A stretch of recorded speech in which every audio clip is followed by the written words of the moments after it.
नमस्कार विद्यार्थी मित्रों, सुप्रभातम। धोरण 12 संस्कृत विषय में पुतलिका परीक्षा, पुतळीओनी परीक्षा अगाउना तमे बे विडियो जोई गया छो। अनुवाद केटલું સહેલું છે, સરળ છે અને ઉપદેશ જે આપણે હવે આજનો જે લેક્ચર છે એટલે કે આજે જે વિડીયો છે એમાં માત્ર આપણે બોધ ઉપદેશને પ્રાપ્ત કરવાનો છે। શરૂઆતમાં આપણે જોઈ ગયા કે એક રાજાની સભામાં એક પરદેશી વણિક આવે છે જેની પાસે 3 પૂતળીઓ પણ કેવી છે, એક સમાન છે, આકાર પ્રકાર રૂપ રંગ અને વજનથી કંઈ જ ફરક નથી। રાજા પ્રસન્ન થયા એટલે પ્રસન્નતાને જોઈને વણિક કહે તમે એની ખરીદી કરો। ત્યારે મૂલ્ય પૂછવામાં આવે તો મૂલ્ય કેવું છે, એક સમાન નથી। એટલે રાજાને આશ્ચર્ય થયું। શા માટે રાજાને આશ્ચર્ય થયું કે એક સમાન દેખાતી પૂતળીઓની કિંમત શા માટે અલગ અલગ છે, એનું મૂલ્ય કેમ અલગ અલગ?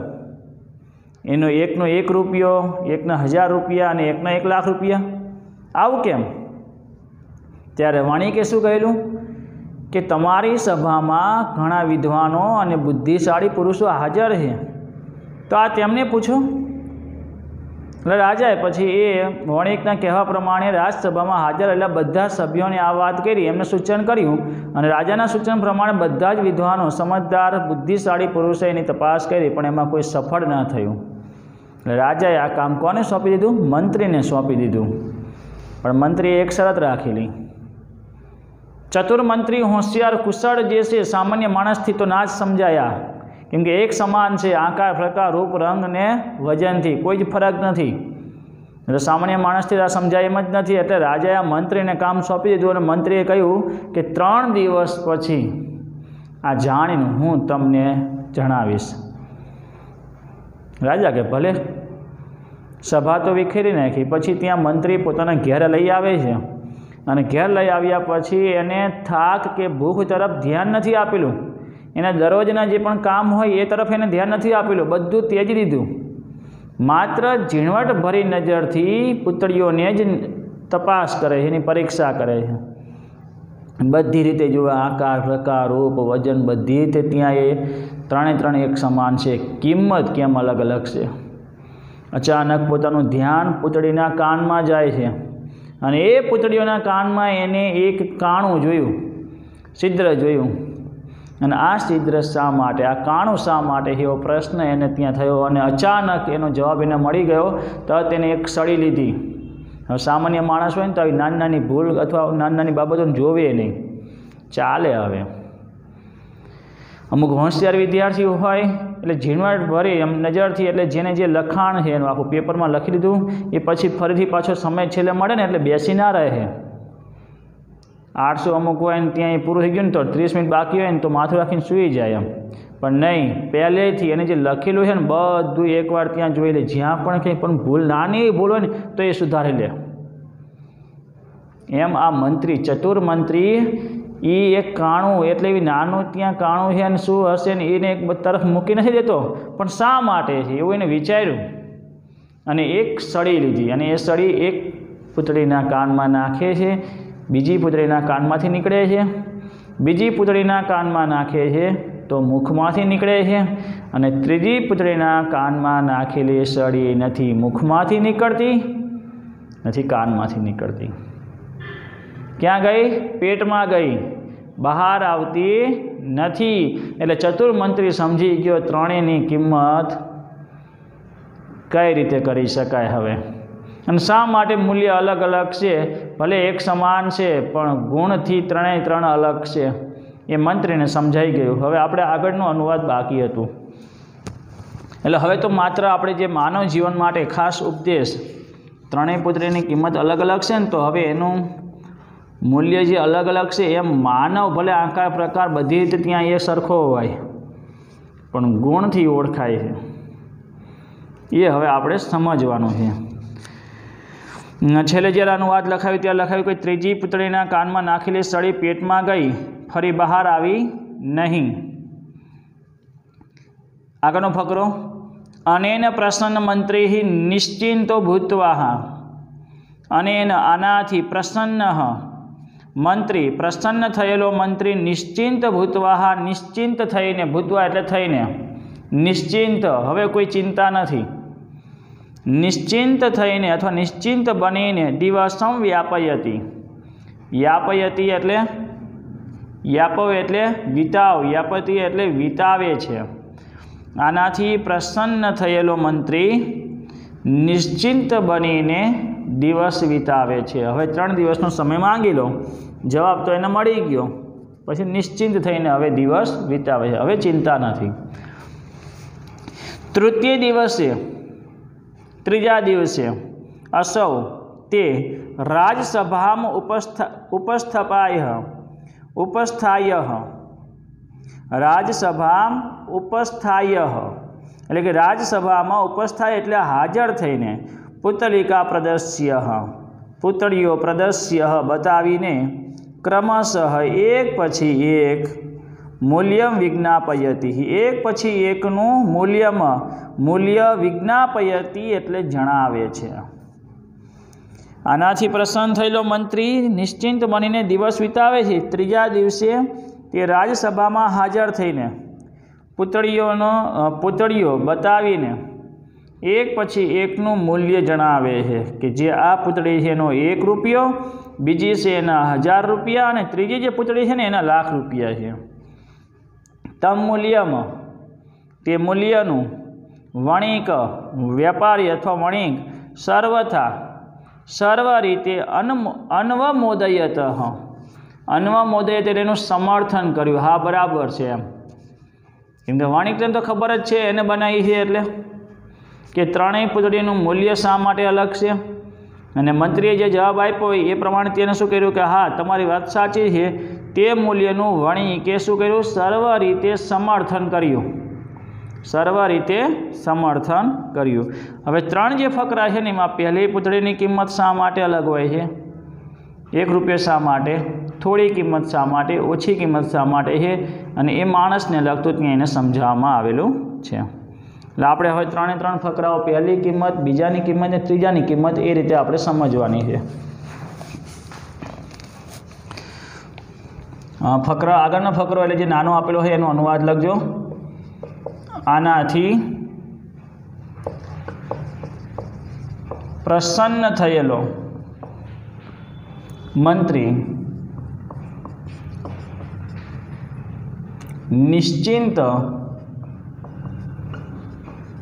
बनीने दिवस वितावे छे।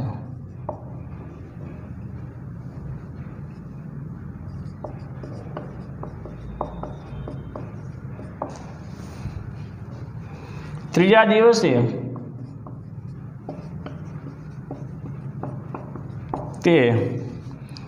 दिवसे ते राज्यसभामां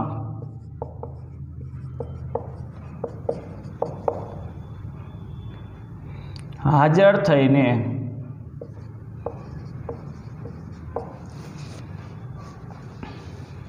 राज्यसभामां हाजर थईने पुतळीओ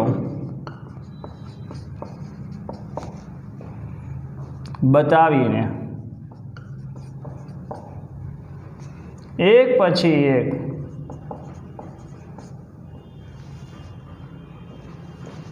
एक पछी क्रमश एटले वारा फरती एक पछी एकनु मूल्य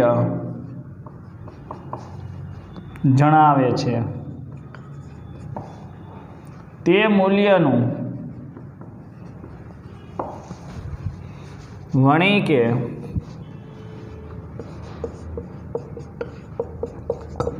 सर्व रीते समर्थन कर्युं। हवे आपणे आगळना 3 फकरा जोईए अने छेल्ले अंतमां एक समाननुं मूल्य आ रीते होय छे ए रीते आपणे समजीए। एटले 3 फकरा जे छे महत्वना छे, त्रणेयमां शब्द कोई नवो नहीं आवे। पहेली पुतળી, बीजी पुतળી, सलाका, कर्णात आ शब्द बधामां एक सरखा आवशे। आगळ ततः त्यार पछी आश्चर्यचकित थયેલો એટલે કે આશ્ચર્ય પામેલા રાજા, કેમ કે રાજાને તો હજુ આશ્ચર્ય જ હોય ને, એને તો ક્યાં હજુ ખબર છે કે મૂલ્ય કેમ અલગ અલગ છે। પછી આશ્ચર્ય પામેલા રાજા મૂલ્ય ભેદસ્ય मूल्यना रहस्यनुं कारणं पृच्छति। मूल्यनो जे भेद छे एटले जेनुं रहस्य ए मूल्यना रहस्यनुं कारणं पृच्छति, कारण पूछे छे। पछी आश्चर्य पामेला राजा मूल्यना रहस्यनुं कारण पूछे छे। कारणं विज्ञापयनः, कारणं विज्ञापयनः, विज्ञापयन एटले दर्शावता अथवा जणावता, कारण दर्शावता वणिक कथयति, वणिक कहे छे। हे नृपः, हे राजा, मया प्रथमायाः, मया एटले मैं, प्रथमायाः पुतलिकायाः, पहली पुतळीनी अथवा पहली पुतळीनुं मूल्य रूप्यक मात्रमः, फक्त 1 रूपियो, कथितम एटले कहेलुं अथवा कह्युं। हे राजा, मैं पहली पुतळीनुं मूल्य फक्त 1 ज रूपियो कहेलुं अथवा कह्युं। यतो ही केम के अथवा कारण के, एतस्या करणे, एतस्या एटले आना, कोना, पहली पुतळीना, आना करणे कान में प्रक्षिप्ता नाखेली सा सलाका, ते सड़ी, द्वितीय करणातः, बीजा कानमांथी, बहिर्निर्गच्छति, बहार निकળી गई। तो अहींया जे वात करी प्रमाणे हे राजा, मैं पहली पुतळीनुं मूल्य फक्त 1 ज रूपियो कह्युं, केम के आना कानमा नाखेली ते सड़ी बीजा कानमांथी बहिर्निर्गच्छति, बहार निकળી जाय छे अथवा निकळे छे। यह जनः, एनो उपदेश, वचन, यह जन, जे माणस, जे मनुष्य, हितकरम वचनम, हितकारक वचन ने, एक कर्णेन, एक कर्णने एटले एक कानथी, शृणोति, शृणोति एटले सांभळे छे, अपरस्मात् कर्णातः, बीजा कानमांथी बहिर्निष्कासयति,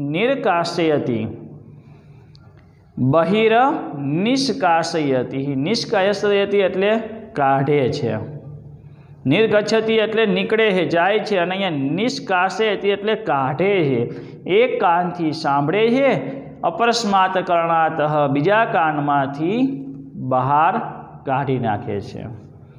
तस्य मूल्यमपि, तेनुं मूल्य पण रूप्यक मात्रमः, फक्त 1 ज रूपियो भवति एटले होय छे। आ पहली पुत्रीनुं मूल्य 1 रूपियो शा माटे? कि जे माणस हितकारक वचन ने एक कान थी सांभळे है, बीजा कान में काढ़ी नाखे। एटले कहेवानो अर्थ कि आम कान में सांभळे ने अहींथी जग्या एवी न होती कि अहींथी सीधुं आम जतुं रहे। एटले कहेवानो अर्थ कि मनथी ए कंई धारतो ज नथी, विचारतो ज नथी। हितकारक कोई वचन आपे, भाई तू मोड़ो उठे, थोड़ुं वहेला उठवुं जोईए, अमृत वेलाए उठवुं जोईए, सवारे वहेला उठीने शांत वातावरण में वाँचवुं जोईए, माता पिताने त्यां सवारे त्यां वंदन करवा जोईए, गुरुने वंदन करवा जोईए। तारो अत्यारे समय विद्या प्राप्त करवानो छे, विद्या प्राप्त करवी जोईए। हाँ हाँ ना क्या पाड़े, हाँ ज पाड़े, पण मनथी नहीं, अंदर ए उतारतो ज नथी। एटले आम मात्र आम सांभळे छे पण एने कोई ज स्पर्श थतो ज नथी। एटले कहेवानो एक कानथी सांभळी बीजा कान में काढવું एटले एवुं होतुं नथी। आ तो एक वात एवी कहेवत छे कि एक काने सांभळी बीजा काने काढी नाखવું। एटले मनमा धरवुं ज नहीं, बस विचारवानुं नहीं। ए सलाह आपीने उपदेश आप्यो, शुं कहेवामां आव्युं ए ज खबर होती नथी। चलो आगळ जोईए। एटले फरीथी आ फकरो जोई लईए। हवे आ फकरो खबर पड़े एटले हवे पछीना फकरा एने ए ज आवशे। हितकारक वचन जे रीते त्यां त्रणेय पुतळीनुं मूल्य अलग छे एटलो मात्र फरक पड़शे। फरीथी अनुवाद लईए। पछी आश्चर्य पामेला राजा मूल्यना रहस्यनुं कारण पूछे छे। कारण दर्शावता वणिक कहे छे, हे राजा, पहली पुतळीनुं मूल्य फक्त 1 ज रूपियो कह्युं, केम के आना कानमा नाखेली ते सળી बीजा कानमांथी बहार निकळे छे। जे माणस हितकारक वचनने एक कानथी सांभळे छे अने बीजा कानमांथी बहार काढे छे, तेनुं मूल्य पण मात्र 1 ज रूपियो थाय छे अथवा होय छे।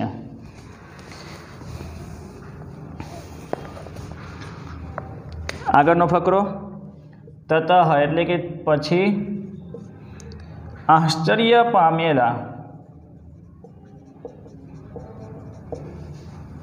राजा મૂલ્યના રહસ્યનું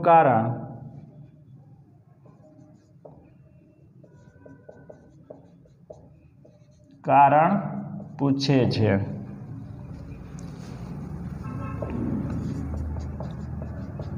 કારણ દર્શાવતા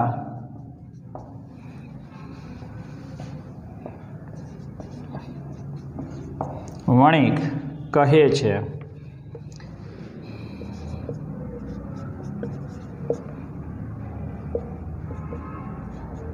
હે રાજા, મેં પ્રથમ પુતળીનું મૂલ્ય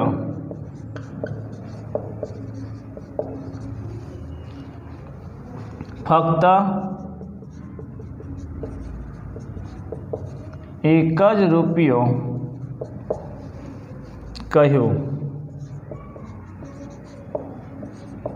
કેમ કે આના કાનમાં નાખેલી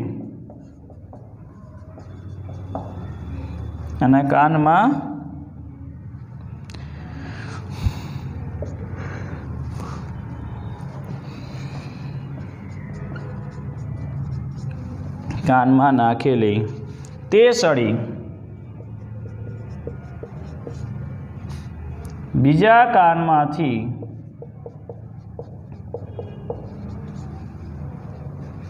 બહાર નીકળે છે. જે માણસ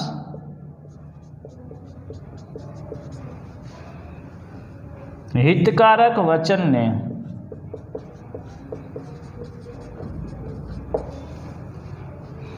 એક કાનથી સાંભળે છે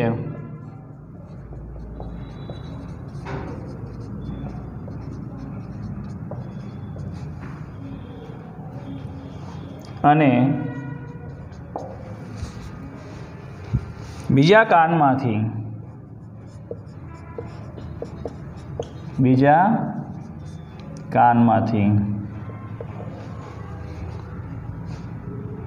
બહાર કાઢે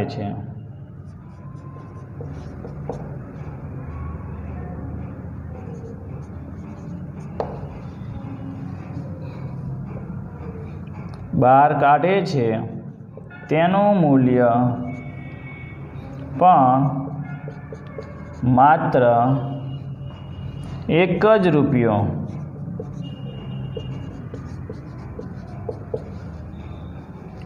હોય છે. ચલો હવે એ જ પ્રમાણે બીજી પુત્રીનું મૂલ્ય જે આપેલું છે કેટલો 1000 રૂપિયા. હવે એના વિશે આપણે જાણવાનું છે. એટલે આટલો અનુવાદ લખાઈ જાય. હવે આ જ રીતનો અનુવાદ બીજાનું, ત્રીજી પુત્રીનું, એમ 3 પુત્રીનું મૂલ્ય આપણે સમજવાનું છે. ખાસ જે માણસ હિતકારક વચનને એક કાનથી સાંભળે છે અને બીજા કાનમાંથી બહાર કાઢે છે, એના જીવનમાં એના માટેની કોઈ જ કિંમત સમાજમાં હોતી નથી. જે માતા પિતાના કહ્યા પ્રમાણે નહીં ને શિક્ષકોના કહ્યા પ્રમાણે પોતાની મનમાની જે પણ ઉપદેશો આપે છે, સારા વચનો બસ એને સાંભળવા જ નથી, એવા મૂર્ખ વ્યક્તિની કિંમત આપોઆપ સમાજમાં, કેમ કે એનું કામ શું હોય પછી કે જેને સારા હિતકારક વચનને સાંભળેલા જ નથી, કાઢી જ નાખેલા છે નહીં, એને ધ્યાનમાં જ નહીં રાખવાના ને, તો એ માણસ બને ત્યાં લગભગ ઝઘડો કરતો હોય, ખોટા વ્યસનોમાં પડેલો હોય, સુવામાં હોય. એટલે આવા મૂર્ખ માણસ દેખાઈ આવે કે એની કિંમત કેટલી છે સમાજમાં, એની શૂન્ય 1 રૂપિયા જેટલી નામ પૂરતો કહેવાય. સમાજમાં નામ પૂરતો કહેવાય કે આ ભાઈ અમારે ત્યાં સમાજનો છે, બાકી નામ પૂરતો 1 રૂપિયા જેટલી કિંમતમાં ગણાય. એટલે આ પ્રમાણે સમાજમાં એની કિંમત થાય. હવે બીજી પુતળીનું આપણે જોઈએ મૂલ્ય. દ્વિતીયાયાહ પુતલિકાયાહ, બીજી પુતળીનું મૂલ્ય સહસ્ત્ર રૂપ્યક માત્રમાં. કેટલું છે? સહસ્ત્ર, 1000 રૂપિયા માત્રમ, એટલે ફક્ત 1000 રૂપિયા કથિતમ કહેલું. બીજી પુતળીનું મૂલ્ય ફક્ત 1000 રૂપિયા કહેલું. યતો હિ, કેમ કે ઇતસ્યા કરણે, આના કાનમાં પ્રક્ષિપ્ત નાખેલી સલાકા સળી મુખાત નિર્ગચ્છતિ. મુખાર નિર્ગચ્છતિ સંધિ અલગ પડશે. મુખાત એટલે મુખમાંથી, નિર્ગચ્છતિ એટલે નીકળે છે. આના કાનમાં નાખેલી સળી मुखमांथी निकळे छे। एकः जनः एक मनुष्य हितकरम वचनम हितकारी वचनने कर्णाभ्यामः कर्णे एटले कानमा पण कर्णाभ्याम एटले बे कानथी शृणोति सांभळे छे। आगळ शब्द हतो कर्णेन एटले कानथी एक कानथी अने अहींया कर्णाभ्याम एटले बंने कानोथी एम बे कानथी सांभळे छे। तदंतरम असौ त्यार पछी ते तत हितकरम वचनम त्यार पछी ते हितकारक वचनने परेभ्य उपदिशति परेभ्य पर एटले बीजाने परेभ्य बीजाने माटे बीजाओने माटे उपदिशति उपदेश करे छे परंतु स्वयं तत्र न प्रवर्तते परंतु स्वयं परंतु पोते तत्र तेमा न प्रवर्तते तेमा प्रवृत्त थतो नथी। बे कानथी हितकारक वचनने सांभळे छे ध्यान में राखे है पण नहीं आम मन थी आम उतारतो नहीं ने जीवन में एनु पालन करतो नहीं पण शुं करे है ये बीजाओने उपदेश आपे है। हितकारक वचन सांभळीने बीजाओने उपदेश आपे है आम करवुं जोईए पण पोते तेमां प्रवृत्त थतो नथी। एतादृशस्य आवा प्रकारना जनस्य माणसनुं मूल्य सहस्र रूप्यक मात्र फक्त 1000 रूपिया भवती एटले थाय छे। पहली पुत्रीनुं मूल्य जे प्रमाणे हितकारक वचन एक कानथी सांभळी बीजा कानथी बहार काढी मूकवानुं कोईने कहेवानुं नहीं। अहींया थोड़ोक फरक छे बे कानथी सांभळे छे ने बीजाने उपदेश पण आपे छे जे उपदेशने ग्रहण करे छे ने बीजा उपदेश बीजाने आपे छे पण पोते एनुं पालन करतो नथी एटले एनी किंमत ओછી है। पण आम पहली पुतળી करता किंमत थोड़ीक एनाथी वधारे है एटले 1000 रूपिया एनुं मूल्य थाय छे। चलो बीजा फकरानो अनुवाद।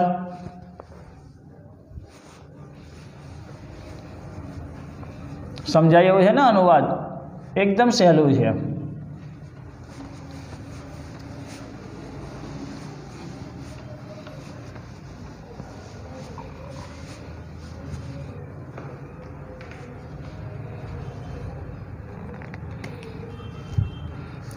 बीजी पुतळीनुं मूल्य फक्त 1000 रूपिया कहेलुं।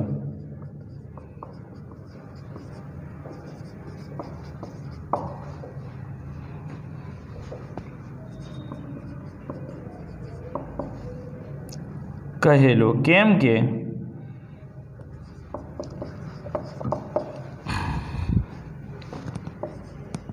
आना कानमा एटले बीजी पुतळीना कानमा आना कानमा नाखेली सળી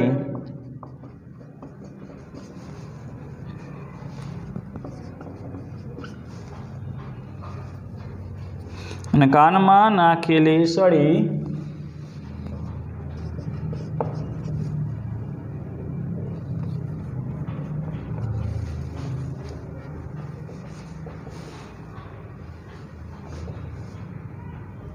मुखमांथी निकळे छे मुखमांथी निकळे छे। एक मनुष्य अथवा जे मनुष्य केम के अहींया एक संख्यावाचक है तो एक मनुष्य तो यह मनुष्य जे मनुष्य एक मनुष्य हितकारी वचन ने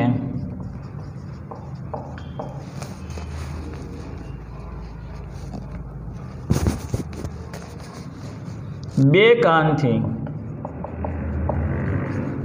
सांभळे छे त्यार पछी ते हितकारक वचन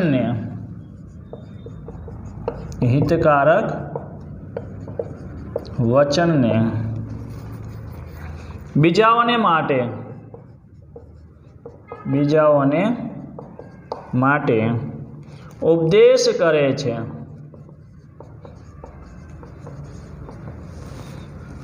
परंतु पोते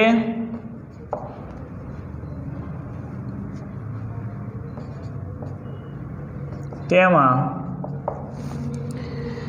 પ્રવૃત્ત થતો નથી, પ્રવૃત્ત થતો નથી। આ પ્રકારના ચલો અહીંયા જે પહેલી પુત્રીનું મૂલ્યનો જે ફકરો હતો એ કાઢી નાખું છું, લખવાનું કંઈને બાકી હવે લગભગ નહીં હોય।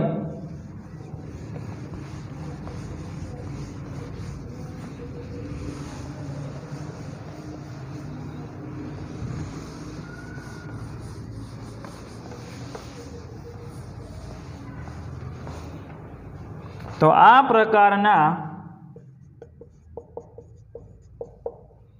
માણસનું મૂલ્ય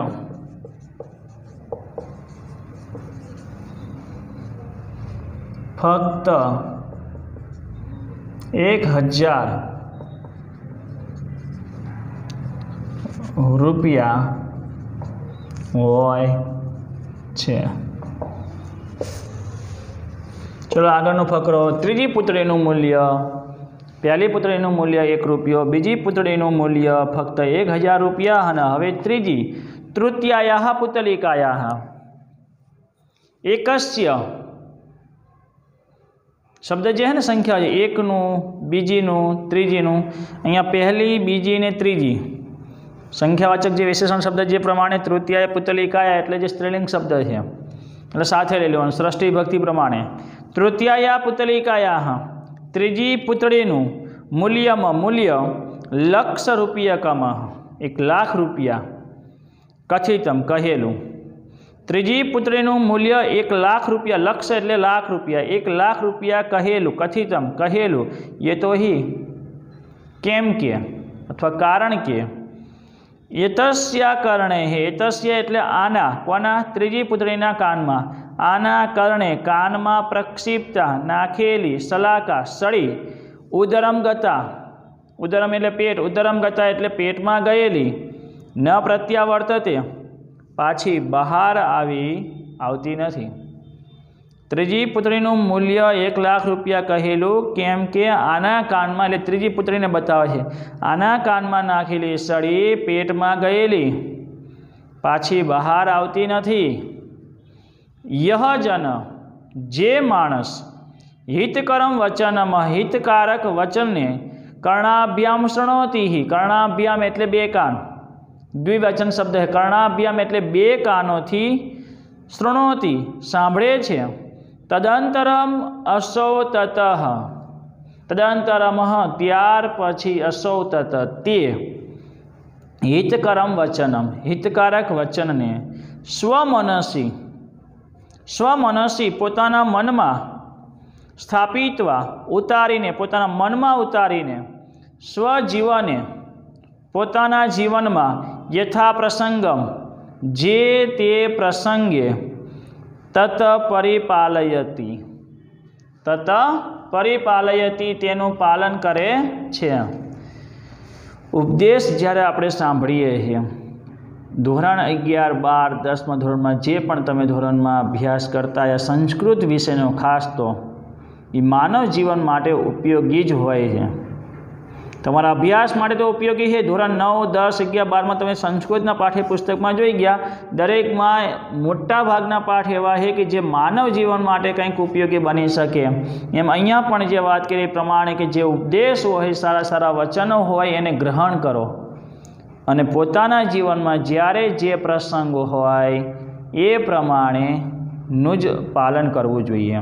તો આ ત્રીજી પુત્રીનું મૂલ્ય એટલે વધારે છે કે જે હિતકારક વચનને પોતાના મનમાં ઉતારીને પોતાના જીવનના જે તે પ્રસંગે તેનું પાલન કરે છે।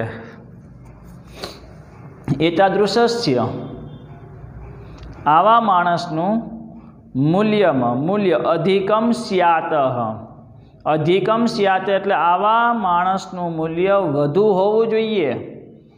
ઇતિ વિચાર્ય એમ વિચારીને અસ્ય મૂલ્યમાં આનું મૂલ્ય 1,00,000 રૂપ્યકાત્મકમ 1,00,000 રૂપિયા જેટલું નિર્ધારિતમ અસ્તિ નક્કી કરેલું છે, નિશ્ચિત કરેલું છે। ત્રીજી પુત્રીની કિંમત શા માટે વધારે નક્કી કરેલી છે? કેમ કે એ જે ઉપદેશ જે આપવામાં આવે એને ગ્રહણ કરે છે, એ બહાર નથી કાઢી નાખતો, મનમાં ઉતારે છે અને જ્યારે પોતાના જીવનમાં જે તે પ્રસંગ ઉપદેશ આપે એટલે બીજા દિવસે તરત આપણને કામ આવે એવું ના હોય. સમય પ્રમાણે જ્યારે જે પ્રસંગ હોય એ વખત તમને એ ઉપયોગી બને અને એ પ્રમાણે તમે ઉપદેશને જે ગ્રહણ કરેલો હોય અને એ સમયે તમે તમારી યુક્તિ પ્રમાણે બુદ્ધિ પ્રમાણે જ્યારે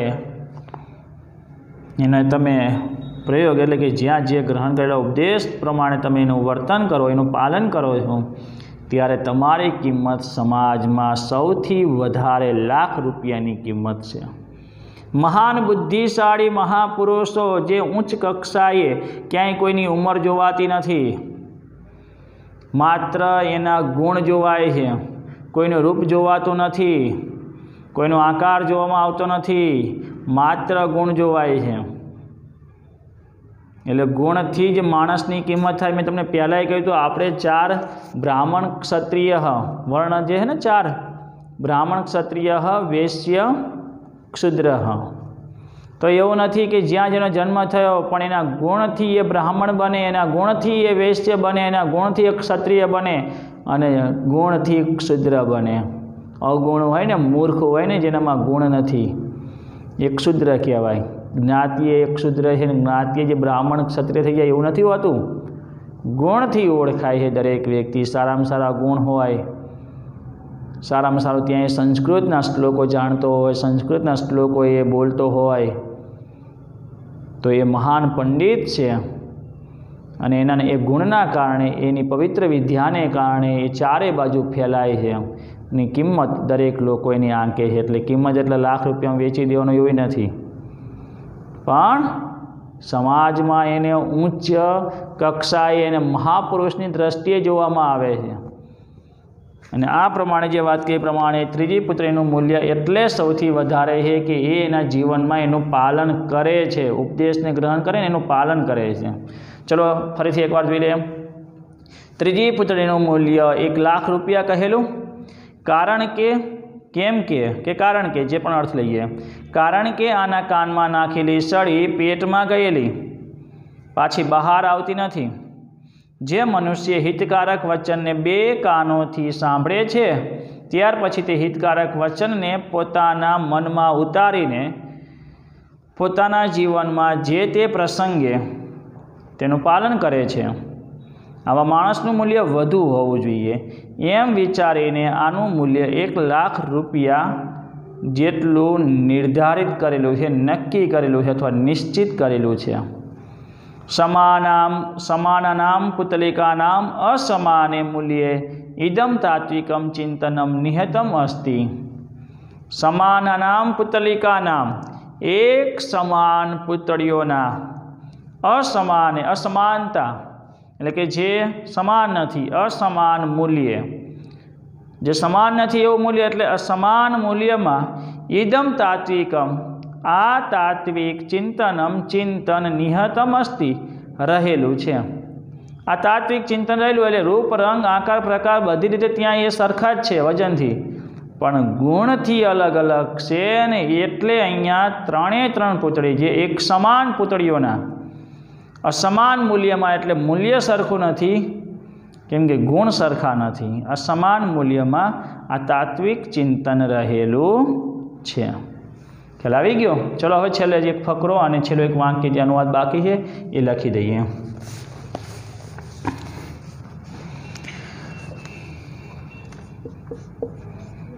ત્રીજી પુતળીનું મૂલ્ય 1 લાખ રૂપિયા કહેલું.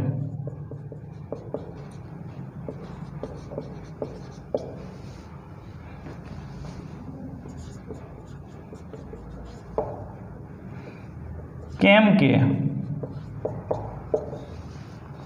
આના કાનમાં નાખેલી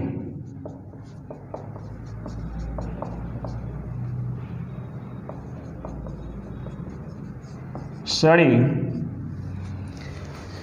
આના કાનમાં નાખેલી એ સળી પેટમાં ગયેલી પાછી બહાર આવતી નથી.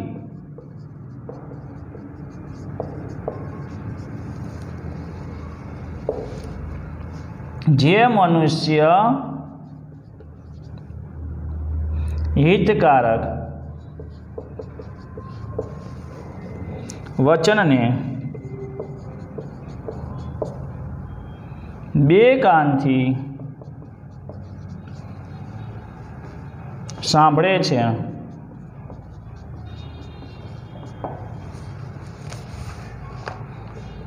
ત્યાર પછી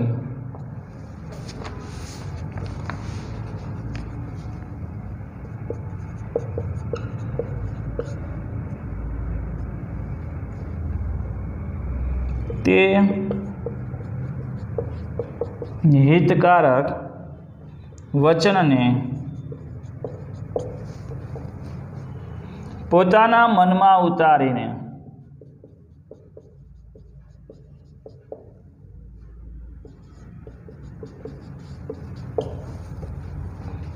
પોતાના જીવનમાં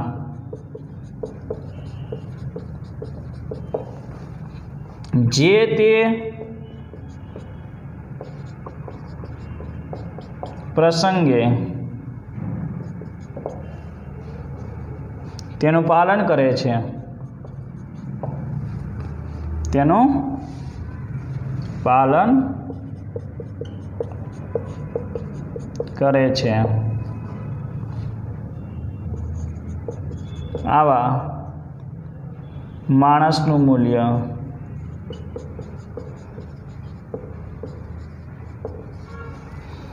વધુ હોવું જોઈએ.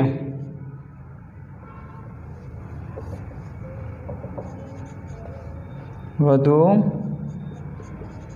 હોવું જોઈએ એમ વિચારીને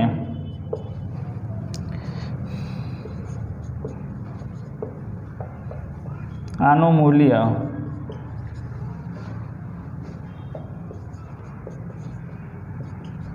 ₹1,00,000 જેટલું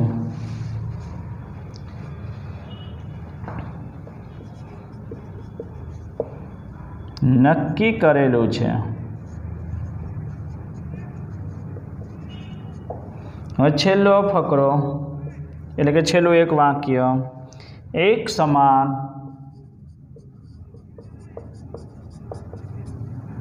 પૂતળીઓના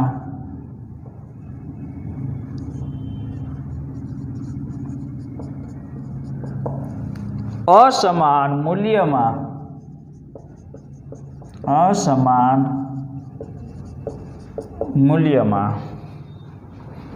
આ તાત્વિક ચિંતન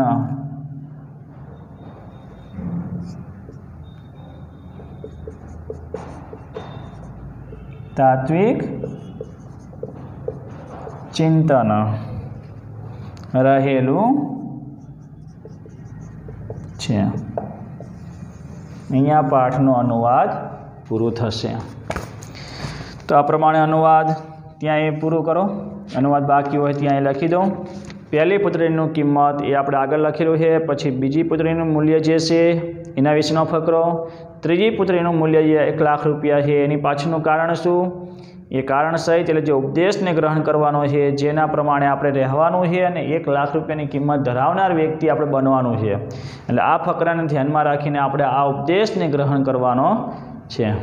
હિતકારક વચન હંમેશા મનથી ઉતારો અને એ પ્રમાણે જે તે પ્રસંગમાં એનો ઉપયોગ કરો. ચલો, એટલો અનુવાદ લખાઈ ગયો હોય તો હવે આપણે આગળ જોઈએ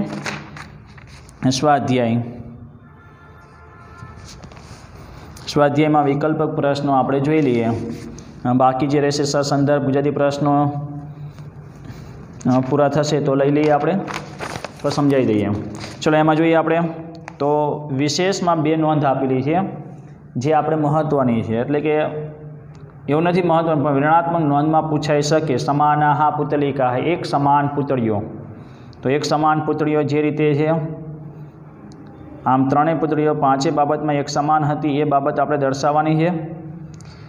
ભિન્નમ મૂલ્ય એટલે જુદું જુદું જે મૂલ્ય છે કઈ રીતનું મૂલ્ય ત્યાં ધરાવે છે અને એનો અર્થ જે છે એ લખવાનું છે. એટલે એ વિશેષમાં આપેલી 2 ઋણાત્મક નોંધમાં આવી શકે.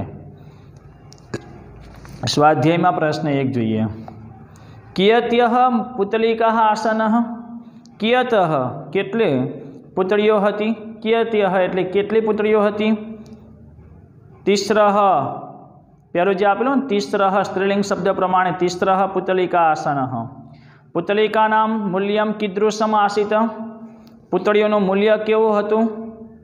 પુતળીઓનું મૂલ્ય ભિન્નમ ભિન્નમ એટલે જુદું જુદું હતું। વણિજે સાશ્ચર્યમ ક કથયતિ। વણિજે સાશ્ચર્યમ એટલે વણિકને આશ્ચર્ય સાથે ક કથયતિ કોણ કહે છે। નૃપતિ રાજા કહે છે વણિકને આશ્ચર્ય સાથે। મંત્રીણાઃ પુતલિકાનામ પરીક્ષણાય કતિ દિનાની ગૃહીતાની। કેટલા દિવસો ત્યાં ગ્રહણ કર્યા પરીક્ષા માટે। મંત્રીએ પુતળીઓની પરીક્ષા માટે કેટલા દિવસ। કતિ દિનાની ત્રીણી ત્રયઃ દિનઃ ત્રીણી દિનાની એટલે 3 દિવસો। પુતલિકાનામ પરીક્ષાર્થમ એટલે પુતળીઓની પરીક્ષા માટે કિમ કર્ણમ કર્ણમ એટલે સાધન કયા સાધનનો ત્યાં પ્રયોગ કર્યો। પ્રયોક્તમાં કયો સાધન લીધું। સલાકા સળી। સલાકા એટલે છેલ્લો શબ્દ ત્યાં આવશે સલાકા। સૂત્રમ એટલે દોરી થાય। અગ્નિ દંડઃ છેલ્લે સલાકા એટલે સળી। સળીનો ત્યાં એ સાધનનો પ્રયોગ કરેલો। દ્વિતીયા પુતલિકાયા કિયત મૂલ્યમાં આસિત। દ્વિતીયા એટલે બીજી પુતળીની કિંમત કેટલી છે।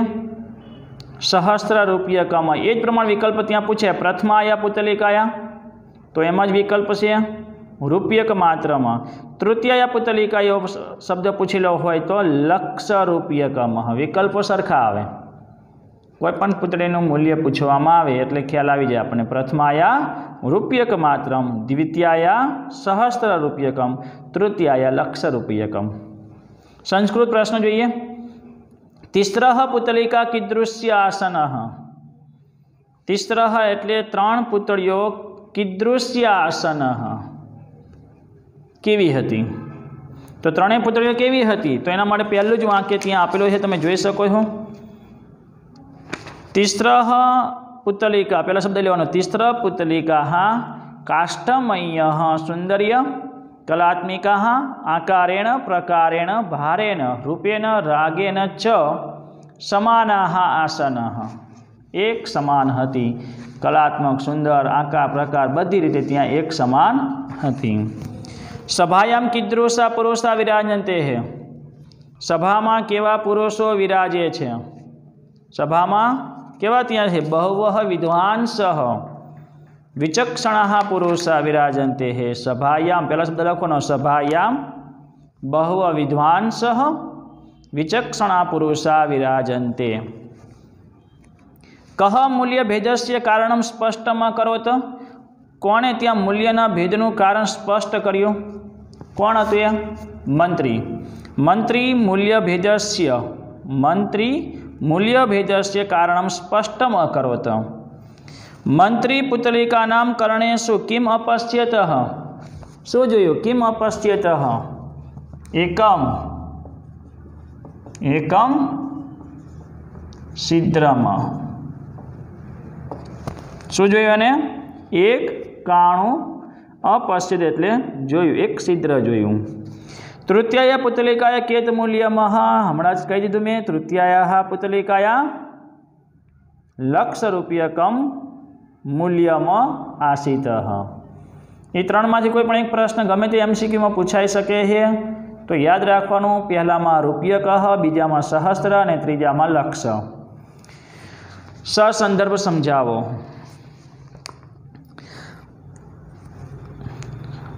એ પહેલાં આપણે ગુજરાતી પ્રશ્ન જોઈ લઈએ। માતૃભાષામાં ગુજરાતી પ્રશ્નનો જવાબ આપો। અનુવાદ તમે તૈયાર કરેલો હશે તો એના જવાબ તમને આવડશે। રાજસભામાં કોણ આવ્યું। એક દિવસ એક રાજાની સભામાં પરદેશી વણિક આવ્યો। તેની પાસે શું હતું। તેની પાસે એક સમાન લાકડામાંથી બનેલી સુંદર કલાત્મક આકાર પ્રકાર રૂપ રંગ વજન રૂપ અને રંગથી એક સમાન પૂતળીઓ હતી। એક સમાન પૂતળીઓ હતી। રાજાને શા માટે આશ્ચર્ય થયું। જ્યારે એક સમાન દેખાવથી એક સમાન પૂતળીઓ હોવા છતાં દરેક પૂતળીઓનું મૂલ્ય જુદું જુદું હતું। અને એ જાણીને એકનો 1 રૂપિયો, બીજાનો 1000 રૂપિયા, ત્રીજી પુત્રીનું મૂલ્ય 1 લાખ રૂપિયા વણિકે જણાવ્યું ત્યારે રાજાને આશ્ચર્ય થયું. એક સમાન દેખાતી પુત્રીનું મૂલ્ય શા માટે અલગ અલગ છે? આથી રાજાને આશ્ચર્ય થયું. મંત્રીએ કેવી રીતે પુત્રીઓની પરીક્ષા કરી? મંત્રી 3 પુત્રીઓને પોતાને ઘેર લઈ આવે છે. થાક અને ભૂખ તરફ ધ્યાન ન આપીને રોજબરોજના કામને તેજીને ઝીણવટ ભરી પુત્રીઓની તપાસ કરે છે અને એ પુત્રીઓના કાનમાં એક કાણું જોયું અને આ પ્રમાણે એ કાણાને જોઈને એને વિચારતા દરેક પુત્રીઓના કાનમાં સળી નાખીને એની તપાસ કરે છે અથવા એની પરીક્ષા કરી. પ્રથમ પુત્રીનું મૂલ્ય સૌથી ઓછું કેમ હતું? પહેલી પુત્રીનું મૂલ્ય ઓછું હતું કેમ કે પહેલી પુત્રીના કાનમાં નાખેલી સળી બીજા કાનમાંથી નીકળી જાય છે. એટલે કે જે માણસ હિતકારક વચનને એક કાનથી સાંભળે છે બીજા કાનથી બહાર કાઢે છે, માટે એનું મૂલ્ય ઓછું હતું. મંત્રીએ ત્રીજી પુત્રીમાં કઈ વિશેષતા જોઈ? વિશેષતા હિતકારક વચન નહીં. તો મંત્રીએ ત્રીજી પુત્રીના કાનમાં નાખેલી સળી બીજા કાનથી કે મુખમાંથી નીકળતી નથી, પણ સીધી પેટમાં ગઈ અને બહાર પાછી આવતી નથી. આ વિશેષતા મંત્રીએ જોઈ. સમીક્ષાત્મક નોંધ અને સસંદર્ભ એકદમ સહેલું છે. પ્રક્ષિપ્તાયામ શલાકાયામ પરિણામ ત્રયમ પ્રાપ્તમઃ. પ્રક્ષિપ્તાયામ શલાકાયામ એટલે નાખેલી સળીના પરિણામ ત્રયમ એટલે 3 પરિણામ પ્રાપ્ત થયા. પ્રસ્તુત તમારે શરૂઆતમાં જે લખો એટલે આમાં કર્તાકૃતિ નહીં, પ્રસ્તુત પંક્તિ પુતલિકા પરીક્ષા પાઠમાંથી લેવામાં આવી છે. કથાના માધ્યમથી અહીંયા જે રીતે 3 પુતળીઓના મૂલ્યની વાત થઈ છે એટલે એકવાર એક રાજાની સભામાં પરદેશી વણિક આવે છે ને એક સમાન પુતળીઓ બતાવે છે. રાજા પ્રસન્ન થાય છે અને એનું મૂલ્ય પૂછે ત્યારે ત્રણેયનું મૂલ્ય એક સમાન નથી. એક સમાન દેખાતી પુતળીઓનું મૂલ્ય અસમાન હતું એટલે રાજાને આશ્ચર્ય થયું અને એ વણિકના કહેવાથી રાજસભાના અનેક બુદ્ધિશાળી પુરુષો એની તપાસ કરે છે. અંતે આ કામ મંત્રીને સોંપવામાં આવ્યું. આપણે થોડુંક ટૂંકમાં લખવાનું. અને મંત્રીએ 3 દિવસ પછી આ હું તમને તપાસ કરીને જણાવીશ એમ કહીને ત્યાં એ પોતાને ઘેર લઈ જાય છે અને ઘેર લઈ ગયા પછી થાક અને ભૂખને એક તરફ રાખીને ધ્યાન ન આપીને ત્યાં ઝીણવટ ભરી એની તપાસ કરે છે અને તપાસ કરતાં દરેક પુત્રીઓના કાનમાં એને કાણું જુએ છે. આ કાણું શા માટે છે એવો વિચાર કરતાં દરેક પુત્રીઓના કાનમાં એને સળી નાખે છે. તો પહેલી પુત્રીના કાનમાં નાખેલી સળી બીજા કાનમાંથી બહાર નીકળે છે, બીજી પુત્રીના કાનમાં નાખેલી સળી મુખમાંથી નીકળે છે, ત્રીજી પુત્રીના કાનમાં નાખેલી સળી પેટમાં ગઈ, પાછી બહાર આવી નહીં. આમ ત્રણેય પુત્રીઓનું મૂલ્ય જે રીતે અલગ હતું એનું કારણ એ મંત્રીને સમજાઈ જાય છે. 3 પુતળીઓમાં નાખેલી પુતળીઓના કાનમાં નાખેલી સળીના પરિણામ 3 પ્રાપ્ત થાય. આમ ચતુર્મંત્રી 3 પુતળીઓના મૂલ્યનું રહસ્ય જાણવા માટે 3 પુતળીઓના કાનમાં નાખેલી સળીથી 3 પરિણામ પ્રાપ્ત થાય છે. એટલે પહેલેથી ત્યાં જે રીતે એને પરિણામ મળી જાય છે ત્યાં સુધીનું આપણે શોર્ટમાં થોડુંક લખવાનું. સહેલું છે સંદર્ભ. આખો પાઠનો અનુવાદ આવડે એટલે એ પ્રમાણે ટૂંકમાં તમે લખી શકો. એતાદૃશ્ય જનસ્ય આવા માણસનું મૂલ્ય સહસ્ત્ર રૂપિયક માત્રમાં 1000 રૂપિયા જેટલું હોય છે. તો શોર્ટમાં થોડુંક આપણે શરૂઆતમાં પ્રસ્તુત વાક્ય પુતલિકા પરીક્ષા ગદ્યમાંથી સંપાદિત કરીને લેવામાં આવ્યું છે, જેમાં પુતળીઓની પરીક્ષાના હેતુરૂપે એક રાજાની સભામાં પરદેશી વણિક આવે છે. એક સમાન દેખાતી પુતળીનું મૂલ્ય અલગ અલગ દર્શાવે છે અને જે રાજસભાના સભ્યો દ્વારા એ કામ થતું નથી એટલે કે મૂલ્યનો ભેદ જાણી શકતા નથી ત્યારે મંત્રી એ મૂલ્યનો ભેદ જાણીને રાજસભામાં કહે છે. અને આ પ્રમાણે જ્યારે મંત્રી કહે છે ત્યારે વણિક એનું સમર્થન કરે છે અને રાજાને કહે છે કે બીજી પુત્રીનું મૂલ્ય 1000 રૂપિયા રાખેલું, કેમ કે એના કાનમાં નાખેલી સળી મુખમાંથી બહાર નીકળે છે. એટલે કે જે માણસ હિતકારક વચનને 2 કાનોથી સાંભળે છે અને મુખથી એટલે કે બીજાઓને ઉપદેશ કરે છે, માટે એનું થોડુંક પહેલી પુત્રી કરતાં એનું મૂલ્ય થોડુંક એના કરતાં વધારે છે. એટલે આ પ્રમાણે બીજાને ઉપદેશ આપે છે પણ પોતે એનું પાલન કરતો નથી, એમાં પ્રવૃત્ત થતો નથી, એટલે એનું મૂલ્ય 1000 રૂપિયા જેટલું છે. આમ ચતુર્મંત્રી દ્વારા તપાસ કરતા ત્રણેય પુતળીઓનું મૂલ્ય જાણતા બીજી પુતળીનું મૂલ્ય 1000 રૂપિયા શા માટે છે એ અહીંયા જણાવે છે। સમાનામ પુતલિકાનામ અસમાન મૂલ્ય ઇદમ તાત્વિકમ ચિંતનમ નિહતમ અસ્તિ। એક સમાન પુતળીઓના અસમાન મૂલ્યમાં આ તાત્વિક ચિંતન રહેલું છે। તો પહેલેથી છેલ્લે સુધીમાં ટૂંકમાં લખવાનું, પણ છેલ્લે જે 3 ઉપદેશ આપેલા છે ને આજે જે સમજાવ્યું એ થોડું લખવાનું। પહેલેથી રાજાએ જે મૂલ્યનો આશ્ચર્ય થાય છે, સભ્યોને કહે છે, પછી મંત્રીને કહે છે, મંત્રી એનું પરીક્ષા કરીને તપાસ કરતાં ત્રણેયનું મૂલ્ય જણાવે છે।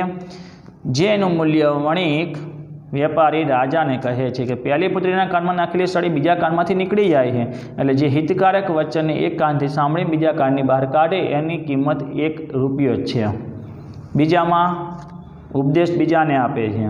ત્રીજામાં પેટમાં ગઈ એટલે પોતે જ એ મનમાં ઉતારીને પોતાના જીવનમાં જે તે પ્રસંગમાં એને પ્રમાણે એનું પાલન કરે છે, માટે સૌથી વધારે ઊંચું મૂલ્ય એનું 1 લાખ રૂપિયા જેટલું નક્કી કરેલું છે।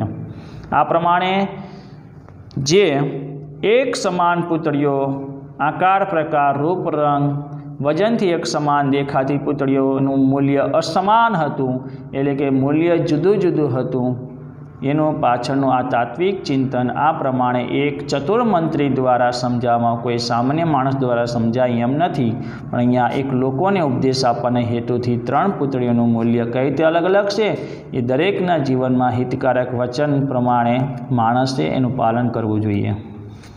એટલે આ પ્રમાણે ત્યાં એ સિવાય લખી શકાય કે કથાસાર એ છે કે કોઈ વસ્તુ ભલે રૂપે રંગે એક સરખી દેખાય, છેલ્લે આપણે 200 રૂપિયા દેખાતી હોય, પણ તેનું મૂલ્ય તો એ વસ્તુમાં રહેલી કોઈને કોઈ ગુણાત્મક વિશેષતાને કારણે જ નક્કી થાય છે।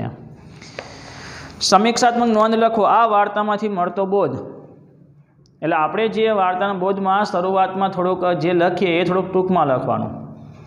રાજાની સભામાં એક પરદેશી વણિક આવે છે, ત્યારે 3 પુતળીઓ લઈને આવે છે, જે એક સમાન પુતળીઓ હતી છતાં એનું મૂલ્ય જુદું જુદું હતું।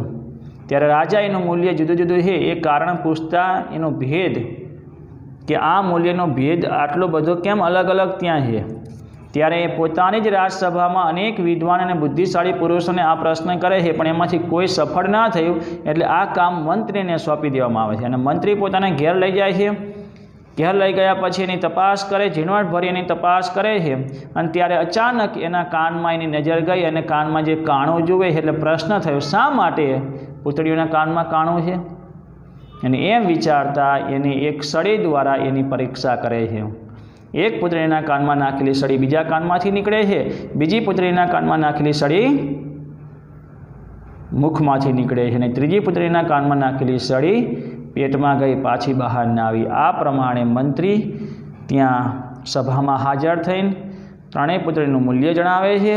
રાજા આનું કારણ જાણવા ઈચ્છતા ત્યાં એ વણિકને કહે, અને વણિક ત્રણેયનું ત્યાં કારણ સમજાવે છે કે પહેલી પુત્રીનું મૂલ્ય 1 રૂપિયો એટલા માટે રાખેલું કેમ કે એના કાનમાં નાખેલી સળી બીજા કાનમાંથી નીકળે છે। જેમ કે હિતકારક વચનને હવે આ બોધ છે એ સંપૂર્ણ લખવાનું, છેલ્લા 3 ફકરા જે લખાય ને એ સળંગ લખવાના। જે માણસ હિતકારક વચનને એક કાનથી સાંભળે છે અને બીજા કાનથી બહાર કાઢે છે તો એનું કિંમત 1 રૂપિયા જેટલું જ છે।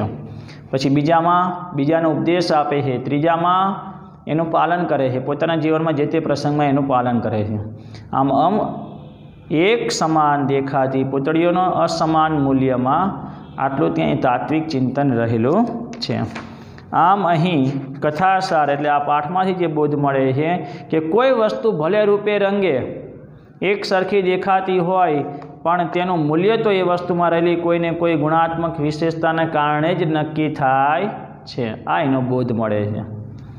એટલે 3 જે ફકરા જે હિતકારકવાળા છે ને એ થોડાક વિસ્તારથી થોડાક લખવાના, આગળનું થોડું ટૂંકમાં લખી દેવાનું। આ વાર્તાને તમારા શબ્દોમાં માતૃભાષામાં લખો। તમારે એવો પ્રશ્ન પૂછાય, લગભગ તમારે પૂછાય તો પહેલું પૂછાશે પુતલિકા પરીક્ષા પાઠમાંથી મળતો બોધ। અને જો એમ પૂછાય પુતલિકા પરીક્ષા પાઠને એ વાર્તાને પુતલિકા પરીક્ષા એ પાઠને તમારા શબ્દોમાં લખો, તો પછી પહેલેથી છેલ્લે સુધી આખો પાઠ લખી દેવાનો રહે। પહેલેથી છેલ્લે સુધી તમારે સંપૂર્ણ તમારી ભાષામાં એટલે તમને આવડે મૌલિક વિચારોથી આખો પાઠ યાદ રહી જાય ને, રાજ દરબારમાં ત્યાં પરદેશી વણિક આવે, 3 પુતળીઓ બતાવે, એક સમાન પુતળીઓ, પછી રાજાનો પ્રશ્નથી એનું મૂલ્ય અલગ અલગ છે, પછી ત્યાં એના રાજ દરબારના સભ્યો દ્વારા એની તપાસ કરે, પછી મંત્રી તપાસ કરે, એ તપાસ દ્વારા જાણવા મળે છે, પછી રાજસભામાં વેપારી રાજાને 3નું મૂલ્ય અને લોકોએ કઈ તેનું પાલન કરવું જોઈએ એ સમજાવે છે. એટલે આખો પાઠ તમને ક્રમ પ્રમાણે યાદ રહી જાય એવો છે. પણ એ પ્રશ્ન ઓછો પૂછાય તો કયો પૂછાય કે પુતલિકા પરીક્ષા વાર્તામાંથી મળતો બોધ જણાવો. તો એમાં તમારે છેલ્લે બોધ એટલે ગુણથી જ એની કિંમત થાય, એટલે છેલ્લા 3 ફકરા જે છે એ, અને આ પ્રમાણે કથાસાર અહીંયા બોધ એ જાણવા મળે કે ભલે રૂપે રંગે બધી એક સરખી દેખાતી હોય પણ દરેકનું મૂલ્ય ગુણથી જ ઓળખી શકાય છે. સારું, તો આ પાઠનો અનુવાદ જે મેં તમને સમજાવ્યું એ પ્રમાણે પુતલિકા પરીક્ષા અનુવાદ માટે મોસ્ટ આઈએમપી, ફકરાના આધારે પ્રશ્નો જવાબ જે સંસ્કૃતના પૂછાય એના માટે પણ મહત્ત્વનો પાઠ છે, અને એકદમ સરળ છે. એકવાર તમે વાંચી જાઓ એટલે તૈયાર થઈ જાય એવો છે. સ્વાધ્યાયમાં હું માનું ત્યાં સુધી કોઈ પ્રશ્ન તમારા માટે અઘરો નથી. વિકલ્પ પ્રશ્નો કે સસંદર્ભ કે પછી ગુજરાતી પ્રશ્નો અને સમીક્ષાત્મક નોંધ એક જે છે બોધવાળી એ મોસ્ટ આઈએમપી, બીજી જે છે એ પૂછાણ શક્યતા ઓછી રહે છે. પૂછાય તો પછી આખા પાઠનો અનુવાદ પહેલેથી છેલ્લે સુધી, અને બોધવાર પૂછે તો પહેલેથી છેલ્લે સુધી તમે આખો અનુવાદ લખવા જાઓ ને એટલે 3-4 પેજ થઈ જાય. પછી એ રીતે માર્ક ના મળે. તમારે એને તમારાથી વિચારોથી જે બોધ મળે ને એ પ્રમાણે પાઠને થોડો ટૂંકમાં પછી લખવાનો રહે છે. એટલે બોધ જે છે એ થોડો વિસ્તારથી લખવાનો. ખ્યાલ આવી ગયો? તો આ પ્રમાણે તમારે સ્વાધ્યાય તૈયાર કરી દેવાનું રહેશે. આજે ચલાવેલ જે બોધ સ્વરૂપે જે અનુવાદ હતું એ પણ તૈયાર કરવાનું. આગળનો અનુવાદ તૈયાર થઈ ગયો, આજે સમજાયેલ પહેલાં અનુવાદ તૈયાર કરી દેવાનું અને પછી સ્વાધ્યાયને તૈયાર કરવાનું રહેશે. આમ તમારે પાઠ 16 સંપૂર્ણ પ્રસ્તાવના, અનુવાદ, ટિપ્પણી વિભાગ, વિશેષ અને સ્વાધ્યાય તૈયાર કરવાનું રહેશે. પાઠ 16 અહીંયા હું પૂર્ણ કરું છું અને તમે પણ તૈયાર કરી દેજો. હવે પછી નેક્સ્ટ આપણે થોડુંક કદાચ વ્યાકરણ, ન્યાય પરિચય લઈએ, છંદ લઈએ કે અલંકાર લઈએ, એ પણ થોડાક લેવા પડશે. હવે એને પૂરા કરવાના છે અને આગળના પાઠ જે છે એને પૂરા કરવાના છે. તો અહીંયા 16મો પાઠ હું પૂર્ણ કરું છું. અસ્તુ.